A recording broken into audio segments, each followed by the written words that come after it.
So he gives him the shotgun, goes back to the bar, sits and waits for that dude to leave. That dude leaves, gets in his car. He drives up on it, rolls down the window in his truck, and just lights up this dude through the car, right? Empties the shotgun on him. Subscribe to our YouTube if you're not. Please, please, please. It's very good. It's the best kept secret on YouTube. Yeah, it is. It's definitely a secret right now. Yeah. Let's expose it. Let's go. Tell a friend. Yo, ready. We're back. We're back. Get that clip. You see that clip? Good drum roll. I used to be one of the best desk drummers in my class. Oh, really? You know. Kids used to be real good at drums with fucking... Like they used to be real good with the drums, with the pencils. Uh-huh. On the desks.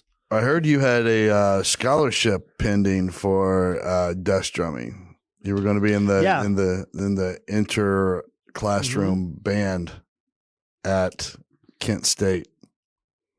That's what I heard. That was the goal, and then I got in a little fight, and my mom got scared. So I moved to California with my aunt and uncle. Nice. Check out our YouTube, everybody. It's up. Guys, you know what? We'll wait here. You guys take your app, do the double thing where the apps come up, like where you can scroll them. Head over to YouTube, go to your YouTube and subscribe to the Guns Blazin Podcast. We got to get them subscribers up. We need these videos. We want to launch them. We're making moves on YouTube, and we would love if you guys could just go and subscribe. Guns Blazin Pod on all the social media. Make sure you hit us up on there. There's a Facebook group it's a fan page Facebook group as well. You can join that. You get some inside discussion with other people that are just like you, and sometimes from us. Go to all that. You know what? And if you ever are like, I don't remember where to go. I don't remember all the social media handles. I don't remember what YouTube to look for because there's another one called Guns Blazing, and that keeps coming up.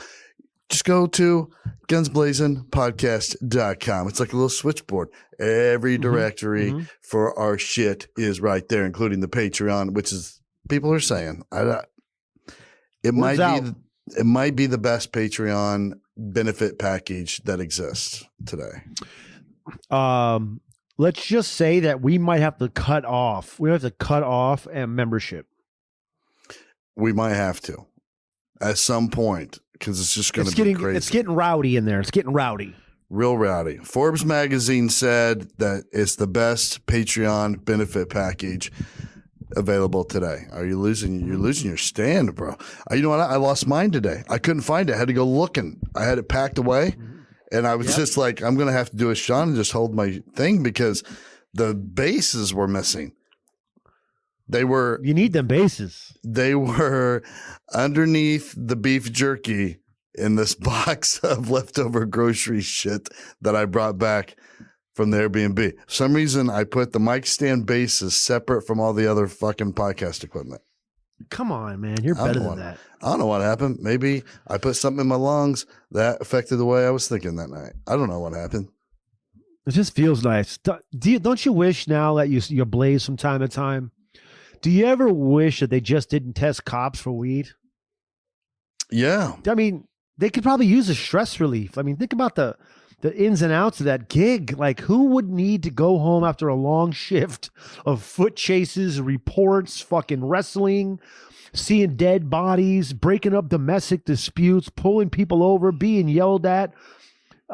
Who doesn't deserve a fat-ass bong rip more than a hardworking police officer? Well, even more than that, I'll say firemen. Why can't firemen do it if it's legal in their state?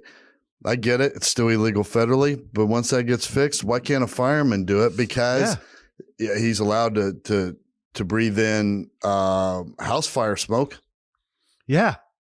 That's part of his job. That. They call them smoke eaters. He has to eat every kind of smoke that there is bad for you, and he can't get some of that feel-good smoke?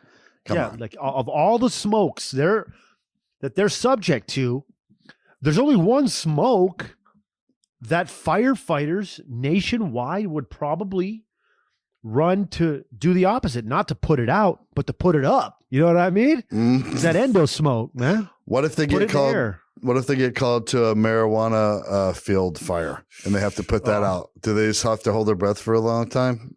Maybe they put the mask on, I guess.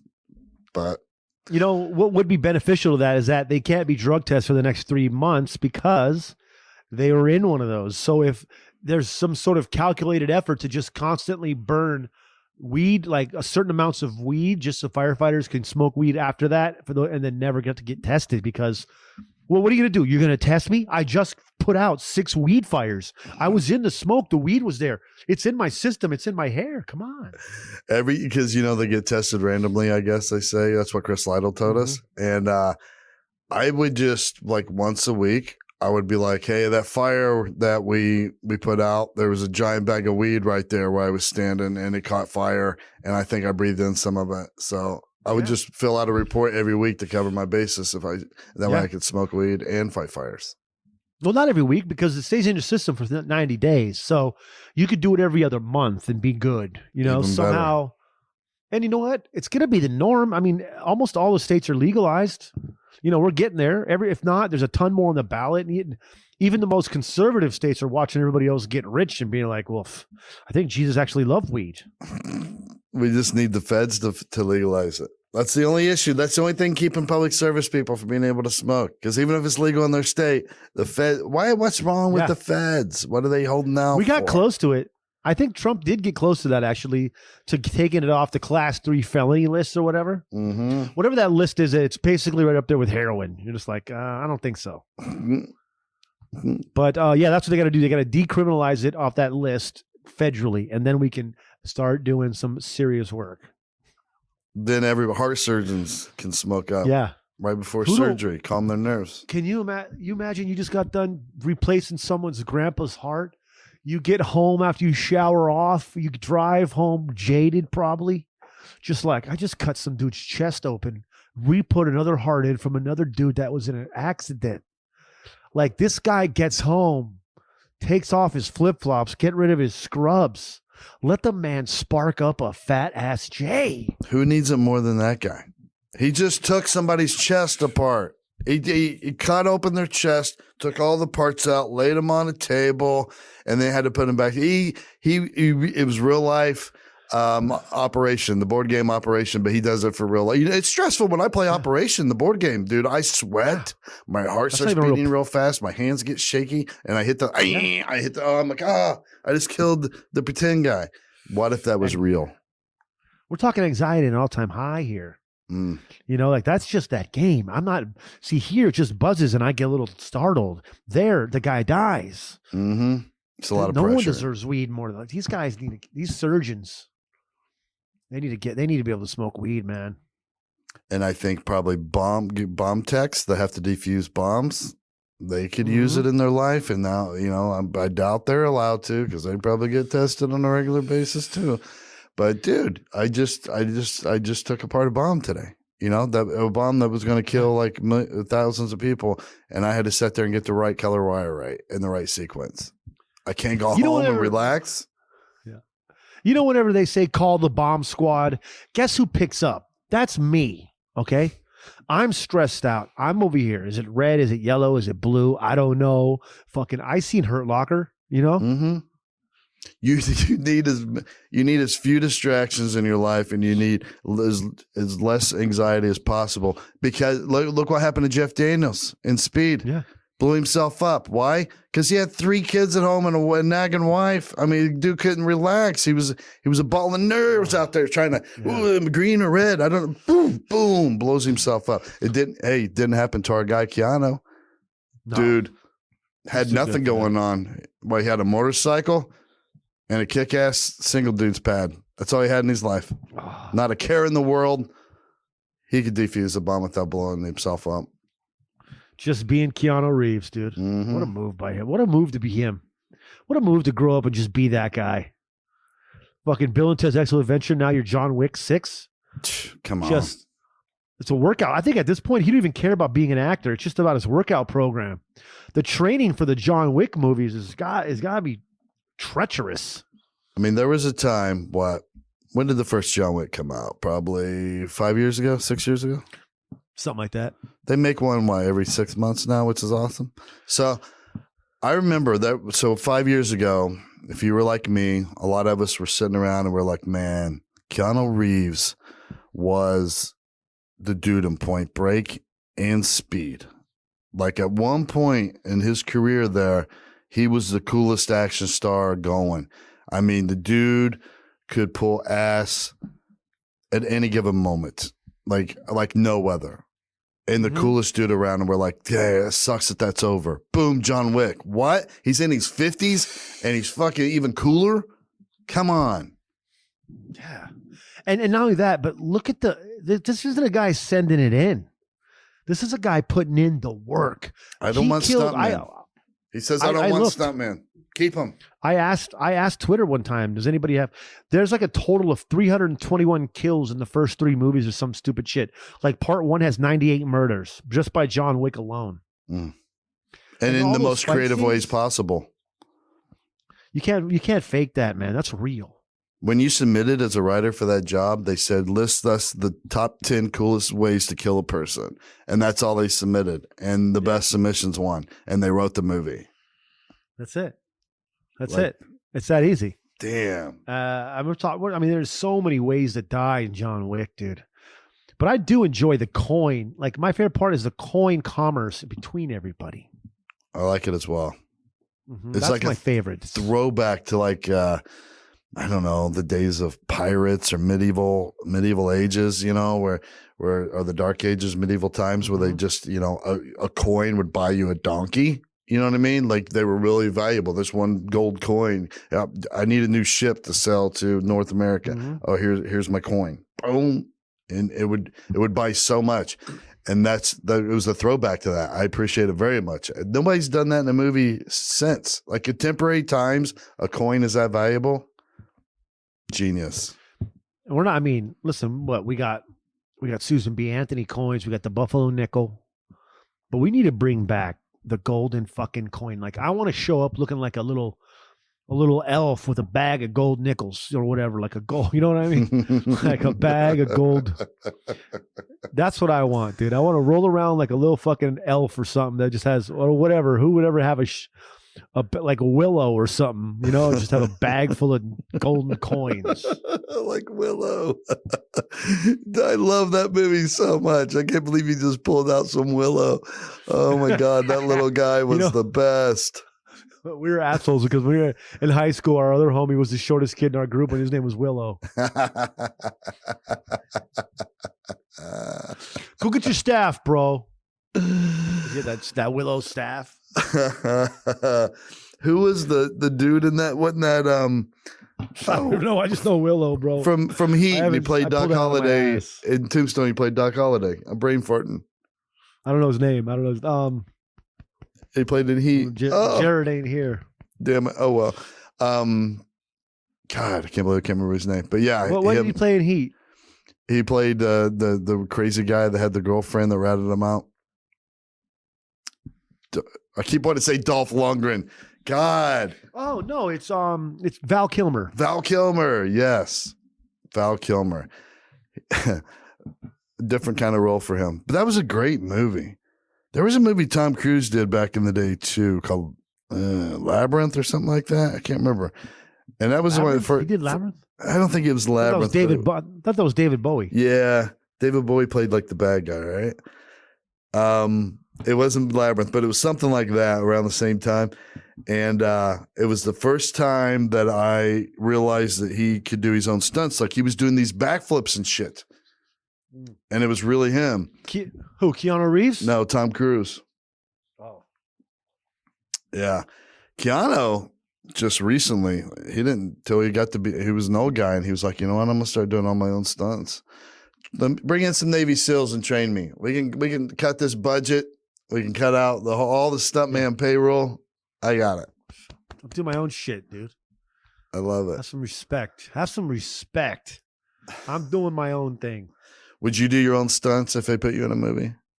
Hell yeah. I think I would too. But like, fuck it. I completely adjusted my shit because I forgot I zoomed in so you're bigger. Oh, yeah? So I'm over here fucking my camera. Sorry. Listen. That's the operation back there. Everybody can see, you know. Yeah, I worked a lot with OBS the other day. My buddy James, he remote patched into my computer, started setting my shit all up. Nice.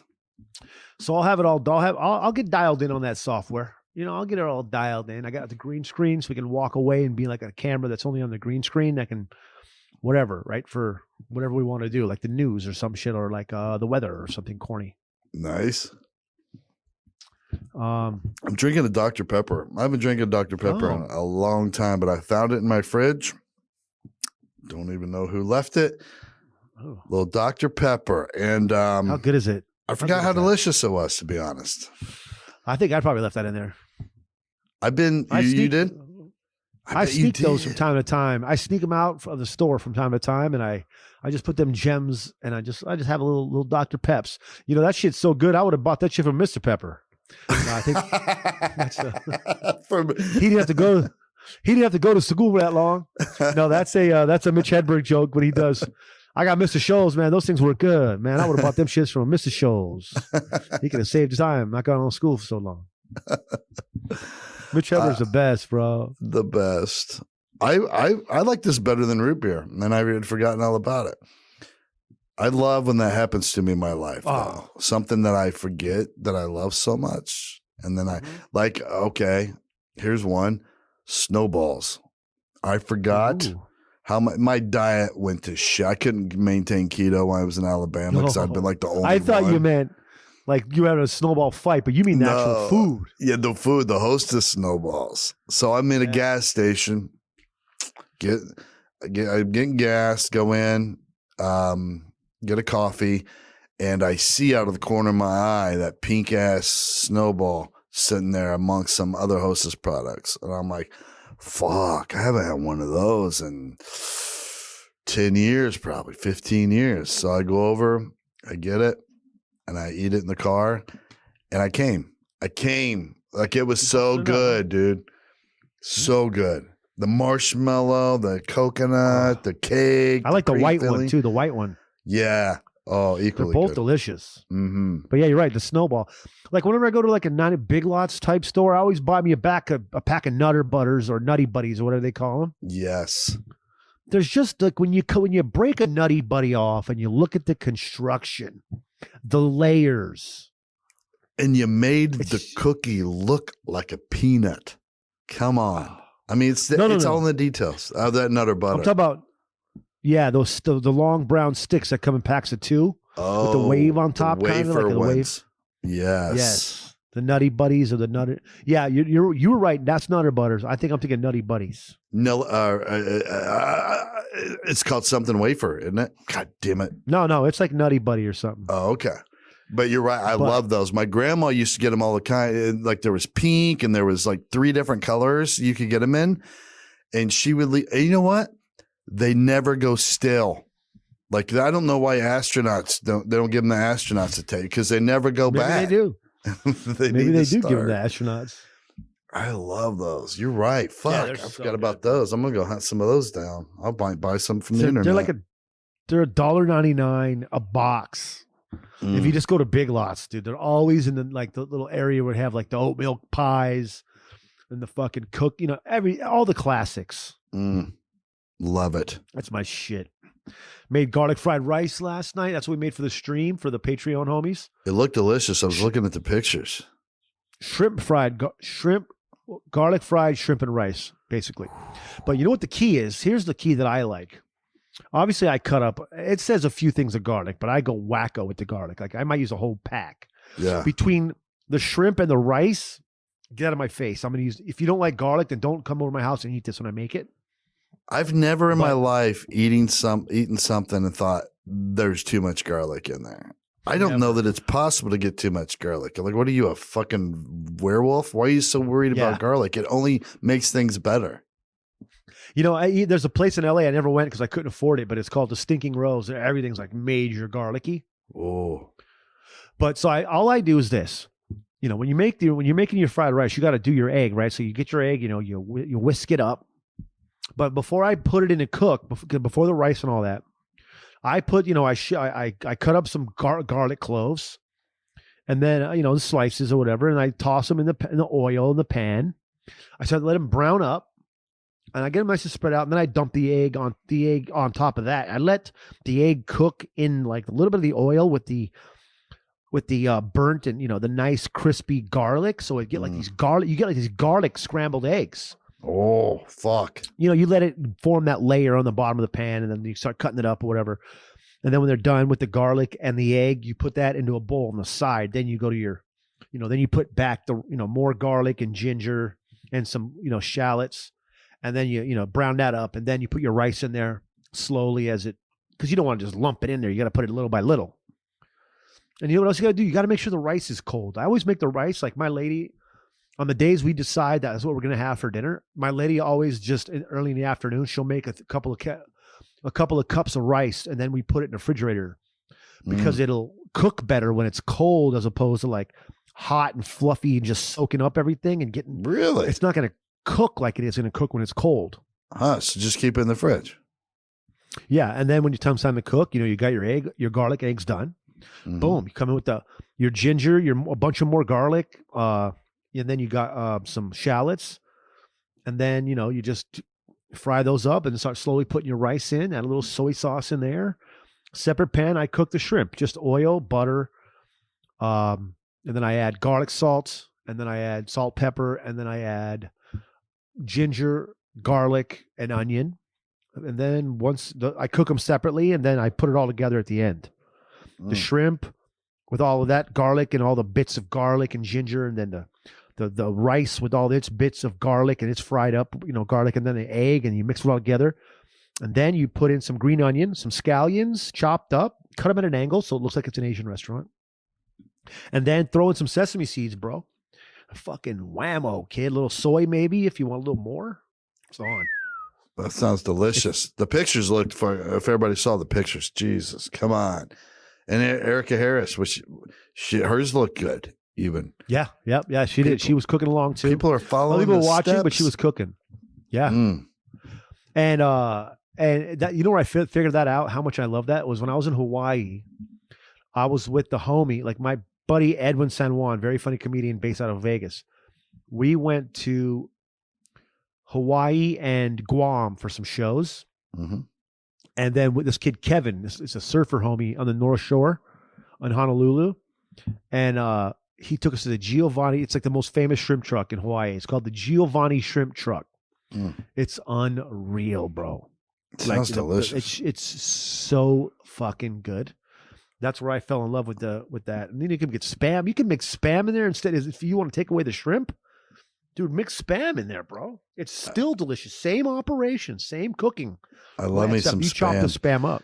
Give variety with your meat. I think I'm gonna start getting more variety with eggs. I don't know why I'm just always exclusively eating chicken eggs. I'm gonna go out. Other animals lay eggs. Yeah, I'm gonna go out and start eating the other animal eggs. You could quail definitely, eggs. You could quail come. They have sushi dishes. I used to eat it with Dugdale in Indy. He'd eat the quail egg, and then you get like a piece of sushi, and then at the very top is a quail yolk. And they sell them. I think they do sell them at high end spots. I mean, it's like $28 for a 6-pack of quail eggs. Yeah, I want some duck eggs. Fucking around. I want goose eggs. I want ostrich eggs. I must eat turtle eggs. I've seen. And you know what else? Turtles lay eggs. They lay them by the fuckload. Now they're little. They're little itty bitty. But you know what? It's to me, it's just like a bag of M&Ms, except it's eggs. Yes, sir. You know, and while we're at it, instead of just labeling the cage-free eggs, label the caged eggs. Like, I want to know how these fucked up chickens are. Like, I want to support the caged chickens. Yeah, not only because it's half the price, but come on. I mean, are we just going to cage them and then not eat their eggs? I mean, let's go. No, we're going to eat them, but label it like they're in their store. Yeah, you always have the the cage-free eggs. Fuck that. Put on there these eggs. These chickens were in cages. Yeah, and I want to know what kind of cage. You know, was this iron cage? Was this just like chicken wire fencing? I need to know. I want to know what kind of life that chicken lived because I believe that affects the taste. You know what I mean? Yeah, I mean, look, they're more stressed. Their yolks are going to be darker. You know, I made that up, but I said it with such confidence. Because there are eggs like the really organic. Like if my buddy in South Carolina, they growing up. Well, I lived there for almost 4 years, and his family owned like a whole like an acre of land with probably like 70 chickens on it. And we used to go out there in the morning and get the eggs. We'd feed we'd feed them. And then he'd follow behind, grabbing up all the eggs, and then they are way darker, more orangey of a yolk on the more like on a non whatever process fucking in a factory with 7 million and they're different colors, different shades. Some got fucked up spots on them, but like we used to have chickens on our farm, and my job was to go out there and collect the fucking. I need a dozen eggs, so you just go out there and check out the fucking. This one's got 3. You just collect them. I didn't even think about what I was doing at the time, but you know what? They're chickens. They're farm chickens. That's what they're for, And they're not cheap. I mean, cartons of eggs are like $5-6 these days, at least over here. Oh yeah. I mean, you can get the nice caged eggs. Caged chicken eggs are still like $2.99, but I will only make my French toast with eggs from France, with French bread. Yeah. I mean, I remember one time I'm snobby about it. You actually left for breakfast. You went to France to get the eggs, and you came back the next day. Mm-hmm. It's a 9-hour flight out of New York. I didn't sleep, but you know what? I had a fucking awesome breakfast when I got back. You know what I used to do at my buddy's little farm when we used to go collect eggs? We'd have egg fights too. Oh yeah, we did that. So you want to catch them like behind the wire fencing, so the egg splatters all over them. Yeah. I caught the homie one time. I caught him in the back though, coming up. I caught him sticking up. Oof. Caught him right in the small of the back, bro. He was out for that day. I gave him a welt. I felt bad. Catch one in the forehead. It bites. Those things. Yeah. The worst thing I ever accidentally did though to somebody was we were playing golf like my junior year of high school on like this course. It was like an honesty course. Like they just put your money in and go. We were like, yeah, okay. And my buddy's probably 100 and some yards up, right? And he's on a kind of a down slope of a hill into a pond. He's like dead straight ahead of me. He's trying to find his ball in the water, and I'm going to hit. I'm like, there's no way I'm not going to hit him. Right. I'm just going to tee off. And I accidentally blasted him in his back, bro. Oh. My friend David split him. All I saw was him go, like he couldn't play no more. He had a welt that was probably a 2 foot wide on his body. I felt so horrible, dude. My buddy we didn't have carts, and he had to walk back to this clubhouse and then left. I felt like an asshole. My buddy got hit in the mouth with an egg during an egg fight, chipped his tooth, busted his lip. They're hard, when you wing it, you're a little kid who's got a good arm, crack, hit him right in the mouth, chipped the corner of his tooth off and split his lip. It's like, holy shit. That's that hillbilly shit, bro. Uh-huh. I love it. Yeah, that kid Joe Mack, he's still my homie. He's a great, amazing tile guy.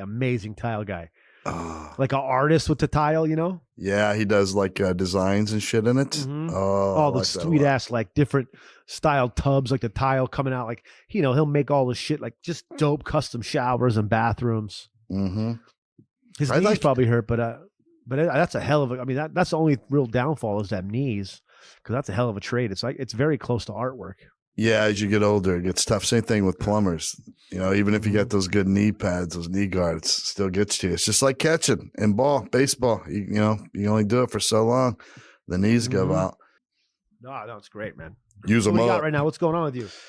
Dude, I gotta start writing some bits. So I'm gonna get back into the swing. I'm gonna make myself every day at least spend 15 minutes on a premise or something related to a new idea for a bit. You know what I mean? I don't have to sit down and write a whole bit, but at least jot down and kind of work out a couple thoughts on, because this COVID has taken that part of my brain away. It's let it go. It's been in hibernation like a bear in winter.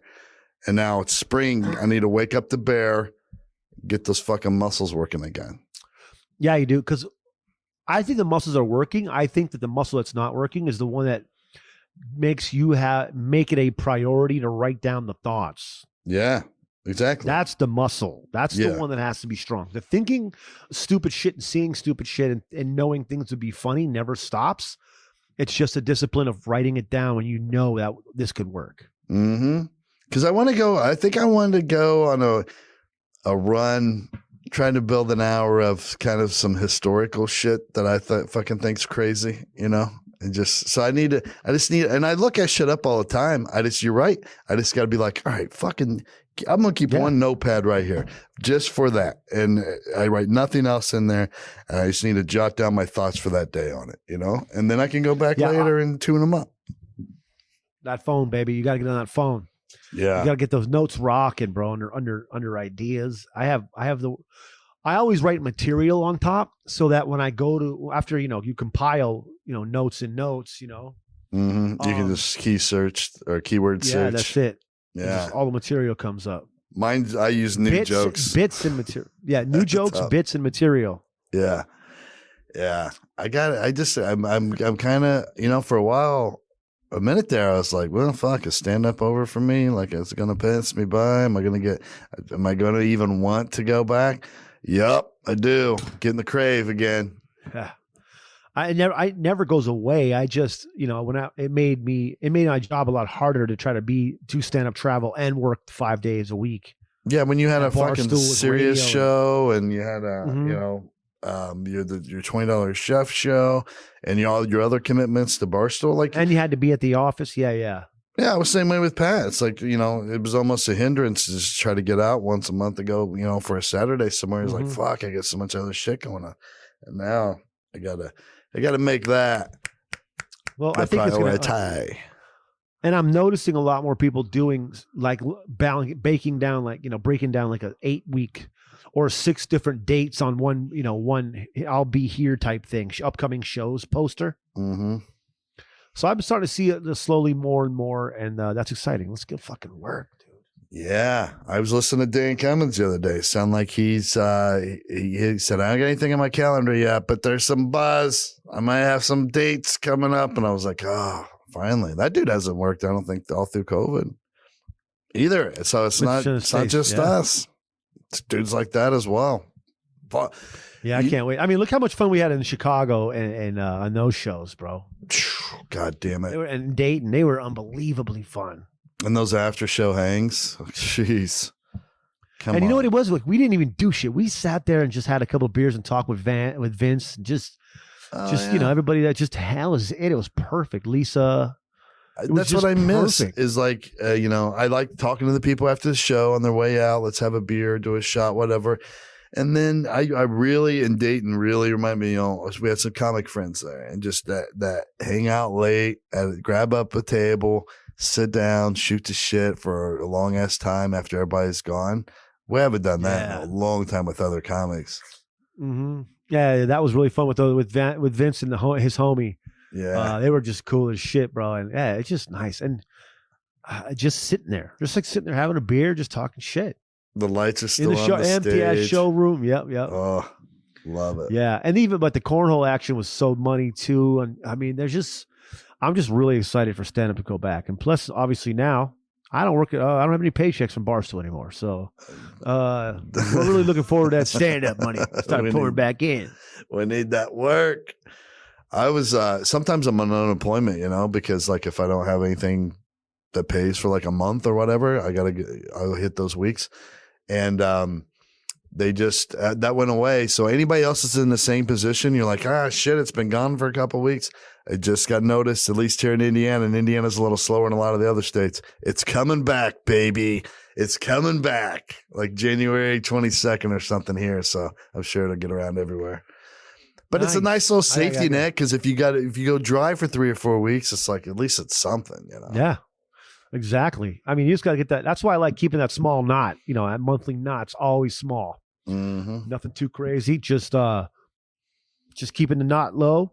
And just most of the extra money I have, I put on stuff for this, like for this or chef. It's like it all just goes back in. Yeah. Outside of eating and drinking, I don't buy shit, bro.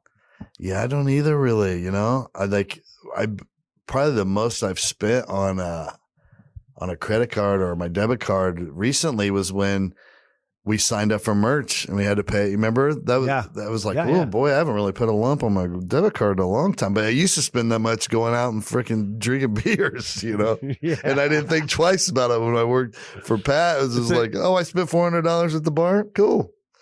Whatever. Yeah. I have this awesome job, but same way. But I'll tell you what, man, nothing feels better than buying rounds of drinks. It's just, I wish the feeling lasted longer. It's like a really good little drug, but the high goes away. Like, you're done at the end of the night. Like you might, I don't know, not a high, but like a good feeling inside. Like buying drinks feels good. I know. If I ever end up into a lot of money, what I'm going to do is convert one of my rooms just into a sports bar. And I'm going to constantly have like a cast of regulars just sitting in there. So as soon as I get up from a night out drinking, and buying shots, I can get up and walk immediately in that room and be like, next round's on me. And then boom, the feeling's back right before I get in the shower. Yes. Every day. Hey, listen, you're not paying. Your money's no good here, friends. I always want to tell somebody that, hey, listen, your money's no good here. Sorry, your money's no good here. Isn't that a good feeling? But like mean it in a respectful way. Right. Not right. like a, take your shit and get out way. No, yeah, that's what I love. I never got to say that. I hope I do someday.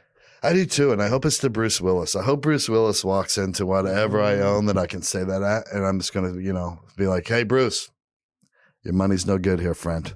You know what I mean? He goes, take my tab. And then you just pop out of nowhere as he's reaching for his wallet. And the waiter's going to the computer to get his tab. And you just give him, here comes Todd around the corner, man. Yeah. At my donut shop that I own. No. And throw in a couple cronuts. That's on me. I would want to give him the Keanu Reeves, bro. Keanu Reeves comes into the bar. Yes. Keanu, my guy, your money's no good here. Don't try to pay here, John Wick. You ain't paying here, man. Hey, what's your thoughts on Bigfoot, by the way?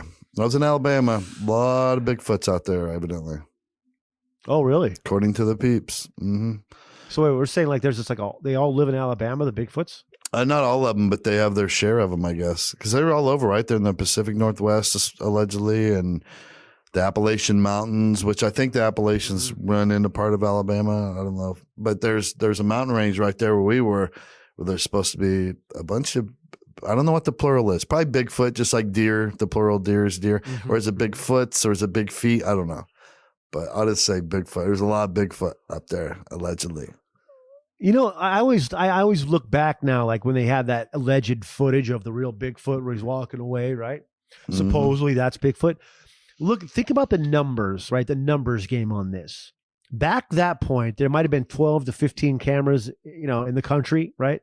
Mm-hmm. And it just so happened, like now everybody has a camera, if not 2 and 3 on them at all times. And we've never gotten a shot. I'm pretty sure that was a fake ass fucking video that someone made to try to get some hype going over Bigfoot. Now, is there a possibility of Bigfoot? Yeah, of course. But guess what? I don't think so, because I think that they would just have a scanning over the forest or whatever, and then you'd heat sensor and you'd know. Yeah. But that for cameras to be such few and far between back then, like video cameras, the odds that you'd actually have one of the fucking 12 in the country and then catch Bigfoot rolling out of the forest? No, sir. That is a fake video. What if there was a video like on your Ring, like your Ring camera, mm-hmm. your doorbell camera, and it was like real blurry like that too? You just saw and it's real blurry. Like it's like, mm-hmm. No, this just the Bigfoot's blurry. Like there's something about the Bigfoot that blurs cameras. I don't know what it is. It's never clear, except there's that one. I was watching, I forget what documentary it is, but it's a good Bigfoot documentary. And this dude has a clear picture of the Bigfoot face. Like it comes in through the branches and then this face. No way. And it's real clear. But look at movie masks now, I can't, Chewbacca looks fucking real, like all the dudes on the Planet of the Apes. If I saw them in real life, I'd be like, it's a fucking talking ape. Like they look real. The movie quality is incredible now. So it could have just been a dude in a movie quality Bigfoot mask. I don't know. Yeah, it's just so much. And people they don't really like, I think before you die, if you're one of the people that is holding the world hostage, if it's real or fake, fucking let us know, man. But before you die, be like, it was me in that goddamn suit. My friend filmed it because there's only 12 cameras in the country and he had one of them. And then dead. I think the main thing too is people would be constantly like stepping in Bigfoot poop. No one's ever like, yeah. We always hear Bigfoot, oh, they left footprints. Where's the poop? Hey, I got some Bigfoot poop. Why do you know it's Bigfoot poop? Because it doesn't look like any other poop. You know what I mean? Like, I don't even know what Bigfoot eat. Maybe they don't know. Maybe that's the magic of being Bigfoot is your poop looks just like some other animal's poop, and like a bear. Maybe sometimes when we see bear poop, it's really Bigfoot poop.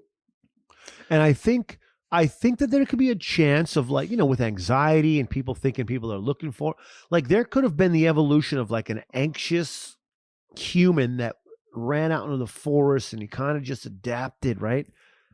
And it just became what he is. And they have that sixth sense that they can tell when people are close so they can never get caught, They know how to hide. They I don't know. I mean, I definitely think that we can't rule it out. It's time for someone to do. They need one of these guys needs to come out of the woodwork and do fucking Ellen or something. I was talking to some of these dudes at the bar, and there's also a possibility, and I think this could be, and I love that people believe in stuff, but there's families of these mountain people that still live in the mountains like it's fucking 1750, like they haven't changed their lifestyle at all, and because everybody says, well, I set up my trail cam. And then I put like bait and food and stuff out for it. When I came out, the camera didn't catch anything, but the food was gone. So I'm like, and the one dude was like, I don't know, it could have been one of them Hammond kids. I don't, they look like Bigfoot when they're naked, just kind of joking around about it. But I'm like, that could be the case. There could be these people living up there who look really rough. And if you always lived in the mountains, you were born in the mountain, you lived in the mountain, you never left the mountain, you would be kind of primitive looking and acting, and you would be pretty stealthy in the woods. Like I would only catch a glimpse of you, and you're like, oh shit, did you see? And you got long hair and a beard that comes down, and you look, and you're dirty all the time. I mean, that could be it, It could definitely be that. I mean, it's one of those where you move fast and all you hear is, and then you look back behind, it's like nothing there. Fuck it. I was raised on the mountain. I live in the woods. I'm real fast. I'm almost like an animal person. Like Leonardo DiCaprio when he played in The Beach, and after he got kicked off the fucking reservation, and until he made those kids go back home. The way he played around with the savages in that neighborhood, that's what we're talking about. Exactly. It could be something like that. But just as cool, I want to talk to those people. I want to see what they're doing. Yeah. What's your day-to-day, bro? Like I know people, you know what? I tried this on my radio show before and it worked. And I'm going to let people listen. We got a decent amount of people listening. We want to know your secret. Like I want people to tell us some deep ass shit that they never told nobody.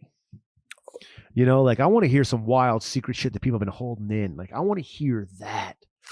Because people were confessing to some shit on the Serious Show, bro. Like some of the things we were like, bro, you need to hang up, dude. Like that's too much. I don't know. Just email it. Somehow we got to give it to us. You think we want to do it anonymous? Email or DM us on any of the social media accounts. The email is gunsblazinpodcast@gmail. Also on the website, gunsblazinpodcast.com. If you forget it. That would be cool as shit. Like deep, dark stuff, and we won't share your name. We'll just say a listener, but share your name with us so we know. Yeah. So I know to avoid you or to fucking make sure that I hang around you, depending on your story. But we won't share your name on here. But that's a great idea. We can read these fucking stories. Yeah. And then maybe follow up on them if they're great enough. Or what we could do is maybe we'll do one of them. We could set up one of them voicemails. People just call in and just drop their dirt, and then we can just go through them and pick which ones we want to play. That's what we need. We'll call it "Drop Your Dirt." That's what we got to call it. I'm writing that down. Write that down. That's beautiful. Drop your dirt. We need to set up a voicemail line. and play these. Everybody knows that doesn't. If you don't watch the videos and you just listen to the podcast, Right. that's it. Me playing with papers, taking notes. And if you want us to distort your voice, you got to leave that on the message. Say that first off. I'm about to tell you a crazy ass story. Please distort my voice, and I'll do it and post at it.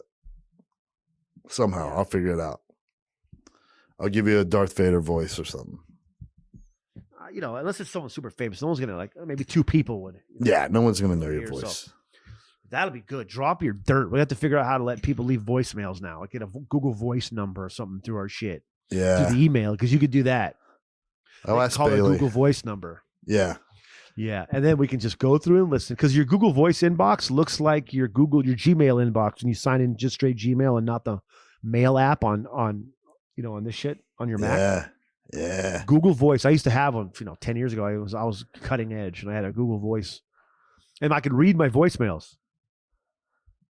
Nice. It's like email. Yeah. Mm-hmm. I like that. One time on Heartland Radio, it was after you left, but we got a Google Voice voicemail, and we weren't using the voicemail. I didn't even know we had it. We were just using it when we had to call somebody to do an interview, and it was not reliable, by the way. People cut out like a motherfucker on it. Thank God for streaming services. Shout out to StreamYard, Zoom, all of you. But one day they were like, there's a voicemail on here. So and they played it, and it was this like 90-some-year-old lady, like thinking she was calling somebody else, returning their message. She left this long ass voicemail. So I'm like, I want to call her. So we recorded it. I was like, it's okay if I record? And she said, yeah. And she was the sweetest little thing ever. It was funny. She's an old retired teacher. Yeah. I love that, man. That is nice. I love this. I always wanted to have a podcast where we just interview people that are 80 and over. Oh, I love just talking anybody. to old people, man. Like we could roll right into a nursing home and just start interviewing people about tell us some stories. They get the best stories, man. I remember when I used to talk to my grandpa. He never even hardly talked to me about shit until he got old. And then all of a sudden he got soft or something. And he started telling all these stories about growing up. I fucking love them. Let's check out. I'll tell one story right now. This story about my grandpa, I didn't hear until after my grandpa passed away. I heard it at his funeral from one of his brothers. And, my grandpa was one of 28 kids. And wow. It's crazy. I got a bit about it. But he was the oldest boy. So he left the house kind of young. As soon as he could, he got the fuck out, because my great grandpa, not a nice dude, right? These kids were a labor force for his tobacco farm. He wasn't a cuddly dad. And so 2 of my grandpa's brothers went to World War II and got captured like first week or 2 there. And they were by the Japanese. So they're in a Japanese prison camp. One of them gets executed right away, and the other lives there the entire rest of the war, like for 4 years, lives in a Japanese prison camp. So when he gets back, he's all fucked up, right? He's got crazy. And wait, he got out? Well, they let him go at the end of the war. Yeah. But he survived, which a lot of them didn't. So he's all fucked up when he gets back. And he's crazy. Everybody in town's like, oh, that's the crazy McComas. I forget his first name, but so he's with one of my other grandpa's brothers, and they're at a bar, like the only bar in their little small Eastern Kentucky neck of the woods. And they gets into an argument. The crazy McComas gets in an argument with some dude from town, and crazy McComas walks outside, tells the other brother, get in the car, drives down to the holler somewhere, knocks on this farmer's door in the middle of the night and says, hey, I need to borrow your shotgun. We're going to go coon hunting. So like night hunting for raccoons. So he gives him the shotgun, goes back to the bar, sits and waits for that dude to leave. A dude leaves, gets in his car. He drives up on it, rolls down the window in his truck, and just lights up this dude through the car, right? Empties the shotgun on him. So the other non-crazy McComas brother is like freaking out. And he's like, oh, damn it. God damn it. This is fucking crazy. You just can't go around killing people. And he's like, well, what do you want me to do? And he's like, I don't know. We got to go get Amos. This is my grandpa. So they drive to his little house, get him up. And they're like, what are we going to do? He just killed so-and-so. And he's like, I don't know. I guess let's go get the sheriff. So he's like, get in my truck. So they get in my grandpa's truck, drive, wake up the sheriff. Sheriff gets out of bed. He's like, what's going on? Middle of the night. He's like, and the one non-crazy brother's like, well, I guess crazy McComas killed so-and-so in front of the bar. They got into a fight. They waited for him, got a shotgun, waited for him. When he got in the car, he killed him. So he's like, all right, all you boys get in my police car. And let's drive to the bar. So he drives them to the bar, gets out. The car is blown to shit, right? But the dude's not in it, and there's no blood. So they're like, oh, I was pretty sure you killed him. So he's like, all right, get back in the police car. Let's go to so-and-so's house, the guy that's supposed to be dead. They drive to his house, wake him up out of a drunken stupor. And he's like, what's going on? And they're like, well, we thought Crazy McComas killed you. And he's like, oh, no, he missed me. Well, he owes me a new car. So the sheriff just like, he's like, all right, all you boys just knock it off. I don't want to have to come out here to handle this again. It was all over with. Like nobody got in trouble. Nobody went to jail. That's how life was back in Eastern Kentucky right after World War II, you know? And I fucking love those stories. Bro. Love them. I love that. That is so funny. Just blew the car up. Thought he was going to jail for murder. Just blows up the car with a shotty. Paw, paw. Can you imagine just unloading on a car? Just coom, coom, coom. Yeah. Oh, man. How loud and awesome that would sound. It's fun to shoot cars. That's what we need to do. We need to go shoot some cars. Yeah. In a junkyard. We need to shoot some cars, bro. We'll talk to James. He'll let us shoot some cars on the back of his car. I think I'm going to be in Indy for a couple of weeks in February. So nice. Yeah, we can blow some shit up. That would be sweet. I got that tannerite left over. I got 13 pounds of it. Let's go. Yeah. Let's go. I want to also shoot like as I drive on the back of a quad.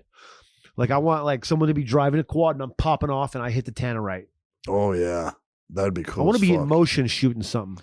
I just saw Art and John Jones just went, and there's some guy I followed him on Instagram, but he has some kind of hunting service. They hunt boar somewhere, but you shoot him from a chopper, like you're flying and you're trying to cap this dude from this boar from the chopper, like no hanging shit. Off the edge. Holy cow! Amazing. That would be cool. Remember that scene from Full Metal Jacket? How do you kill innocent women and children? It's easy. You just don't lead them as much. Oh, man. Hardcore. You would feel like a door gunner from Vietnam trying to shoot wild boar. That would be awesome. Yeah, that's exactly what it is. If you go to Art Jones, you know, he used to play for Baltimore. He was an indie guy. He used to play for the Colts, and his brother's John Jones. I mean, what a sperm count on their parents. Wow. But their dad's a stud. Yeah, good breeders. It looks so damn cool, bro. Man. I just want to do fun shit like that. I want to go back on a fan boat. You know, like the fan boats are unbelievable, dude. Oh, I bet. I've always wanted to ride in one of those. Oh, like any of those movies where it's like a cop movie and they're in the bayou and they have a chase with those. It's the best looking shit ever. Oh, just to see that shot where the guy comes around the turn, you know, and he's got the hair flowing, his shirt's open or some shit, and he just drifts it in and he just takes off in the fan boat. He's on the move in the case. Oh, I love it. Don't they use him in that in season 1 of that HBO show, the True Crime or whatever True Detective? True Detective? I think they did, right? I feel like they did. We went on one. Me and my lady with Jay and Kristen when we were in Florida a couple of years ago. Yeah. And J Mac. Dude, there's so much fun, bro. The engines are humongous. I want to get one. Like 350 bored out, fucking 8 headers, 350 whatever the fuck. If I do that, if we end up going to New Orleans for that thing and we're there like long enough, like that's probably close enough to the bayou. We could get down there on a weekend, right? Yeah. Man, right Florida too. For maybe if we go to Florida for Super Bowl, we could fucking maybe able to pull it off too. Yeah. If we go a couple days early, we can do a bunch of fun activities. I do we want have to rent a camera or something though. We have to rent some shit. I know. We can get it. I mean, but I don't know. I mean, I feel like the Pocket DJI fucking cameras, bro. The Pocket 2. It's awesome. I mean, it's tiny and it's got all the. I mean, it looks unbelievable for what we're using it for. Right. Might just have to roll with that. Like, I mean, look at it's half the video on the internet. More than half is just from an iPhone. And yeah, the new iPhone too. I mean, yeah, iPhone's 4K. Fucking yeah. I just found this out. One of the best documentaries ever made, Searching for Sugar Man, won Academy Award for best documentary. Mm-hmm. The last third of it was shot on an iPhone. The dude ran out of money. He was shooting it on Super 8 film like a madman. And then he ran out of money, couldn't buy any more film for his cameras. So he found an app that makes your iPhone video, it records it as kind of looks like a Super 8 filter on there, and fucking recorded the last third of the movie with it. You would never know. Awesome. That's a great documentary, by the way. Yeah, right? See that. Oh, Searching for Sugar Man. It's great. Yeah, I love that, dude. All right, That's brothers. nice. This has been fun, man. Homie. Great convo. I love talking to you. I always love talking to you. Right? We're getting good at just sitting and shooting the shit. We fucking but we need to hang out soon together. So if something happens, you don't come down here. Hopefully Florida works out and we got that. And then if you don't come down here, I'll just flip up there or something. Well, we'll definitely be there for the second 2 weeks of February. Nice. Perfect. So I got to try to line up some fun stuff for Chef. You know, got to just got to do my thing. Do my thing. I'll line up do our thing. I'll line up some stuff as well. We're definitely going to shoot and blow some shit up. Now let's start planning. All right, brother. All right. Hey, gunsblazinpodcast.com. Guys, check us out. Whatever you need. Follow us on social. Pretty please. And rate and review.